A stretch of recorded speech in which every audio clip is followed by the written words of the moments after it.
Now, I can't even tell you if a food you're eating in Canada, you can't hire a lawyer to tell you whether a food you're eating actually complies with our food regulations.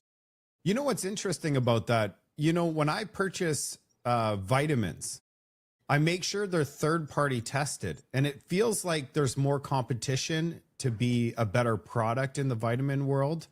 And then they're third party tested, where in our food supply, you just got to trust. You have to trust, is what it sounds like. So, what's your thought on that? Yeah, well, I mean, the way before we had regulations in Canada for natural health products, it's recent. They only came into force in 2004, and until 2015, we really didn't have anywhere near full compliance. Before that, we had a whole bunch of innovation, and life-saving products like Strauss Heart Drops, which there was a court case about it. There's no question in my mind it saves lives.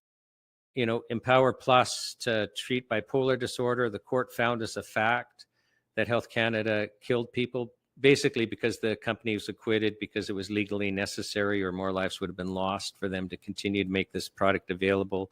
We've got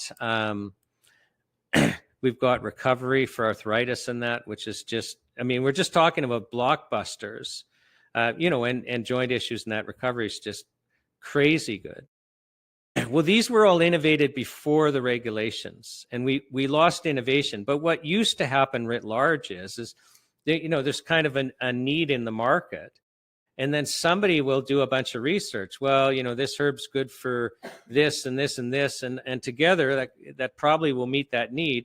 And they put together a product and they just sell it. And if it didn't work, it would disappear immediately. Because Marc, if you go into a health food store, or go see a naturopath, and you're recommended something for a condition and there's no difference, okay, it didn't work, but you're not buying it again.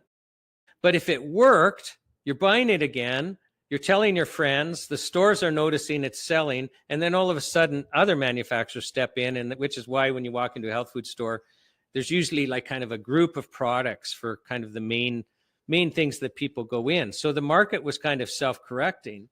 But it's the same with quality, is if you're not making a good product, if you're not verifying that it's good, you're going to run the risk that you're going to go out of business because it's so competitive.